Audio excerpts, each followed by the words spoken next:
Let's get to the point. May bagong cafe na may beautiful seating area na parang set ng Crazy Rich Asians movie. And it's the newest Quezon City branch ni Hometown Cafe.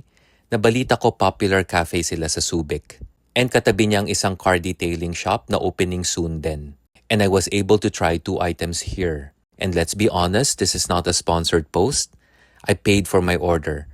And para hindi na kayo mahirapan, ito ang menu nila. And mabait and magaling din ang staff nila.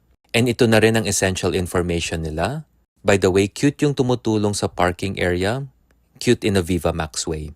The 2 items I tried were, number 1, Orange Earl Grey Iced Tea, 150 pesos. Nasarapan ako dito, bagay pa lang orange and Earl Grey tea. I suggest though they increase the Earl Grey flavor pa by around 20% kasi mas dominant sa taste memory ang orange.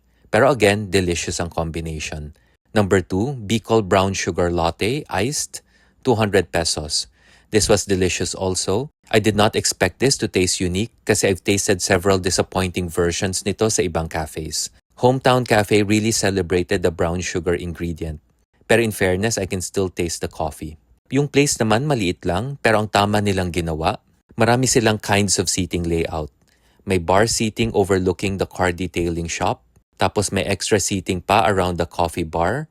And may few chairs and tables then by the window na parang magandang scene sa Crazy Rich Asians movie. Meron akong 2 suggestions sa kanila. Number 1, yung Crazy Rich Asians seating area, super lamig siya. Parang need mo ng fake fur coat na may scarf pa and heat technology shirt ni Uniqlo. I hope itutok nila pataas ang aircon. Pero to be fair, I appreciate na hindi sila tipid sa aircon. Hindi tulad sa ibang mga taxi na parang electric fan na lang. Number 2, yung bathroom nila, maganda siya.